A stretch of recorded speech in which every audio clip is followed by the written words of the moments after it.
کریم اما بعد محترم و مکرم جناب مہمان خصوصی صاحب، مشفق اساتذہ اکرام اور بھائیوں، آج یوم جمہوریہ کے موقع پر میرا موضوع سخن ہے آئین ہند اور اس کی حفاظت۔ انسان کو انسان سے نفرت کیسی، اللہ کے بندوں میں رقابت کیسی، جس دیش کی بنیاد ہو آئین وفا، اس دیش کے لوگوں میں عداوت کیسی۔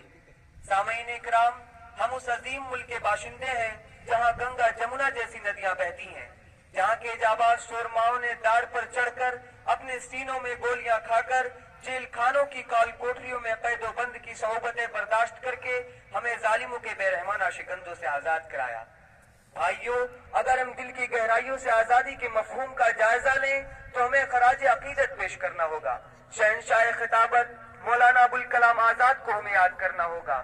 شہید وطن اشفاق اللہ خان، مولانا محمد علی جوہر، بابا قوم مہاتما گاندھی اور آزادی کی خاطر جان دینے والے سردار بھگت سنگھ جیسے ویروں کو، جن کی بے مثال قربانیوں نے برادران وطن کو غلامی کی زنجیروں سے آزاد کرا کے پروان آزادی نصیب کرایا۔ ساتھ ہی ساتھ ہمیں یاد کرنا ہوگا دستور ہند کے اہم قائد ڈاکٹر بھیم راؤ امبیڈکر کو، جن کی عظیم خدمات کے لیے ملک ہمیشہ ان کا مرہون و منت رہے گا۔ سامعین اکرام، آج ہی کی تاریخ یعنی 26 جنوری سن 1950 عیسوی کو ہندوستان میں اپنا قانون نافذ کیا گیا اور تمام اہل وطن کو اس دستور پر فخر ہے۔ سامعین اکرام، اس آئین کی خاص بات یہ ہے کہ اس میں دنیا بھر کے تمام قوانین کا نچوڑ موجود ہے۔ دوسرے الفاظ میں ہم یوں بھی کہہ سکتے ہیں کہ ہمارا آئین ایک ایسا گلدستہ ہے جس میں ہر قسم کا پھول موجود ہے۔ سامعین اکرام، ہمارے دستور کی دل کی آواز ہے کہ ہر کسان اور مزدور کو تحفظ حاصل ہو، ملک میں رہنے والا ہر شہری آزاد ہو اور آزادی کی فضا میں رہ کر آزادانہ زندگی گزارے۔ کل تو کل، آج بھی یہ دستور پکار پکار کر کہتا ہے کہ دھرم اور مذہب کے نام پر نفرت کی دیواریں نہ کھڑی کی جائیں، آپس میں لڑا کر ایک دوسرے کو تقسیم نہ کیا جائے، کسی کا گھر جلا کر ہاتھ نہ سینکے جائیں۔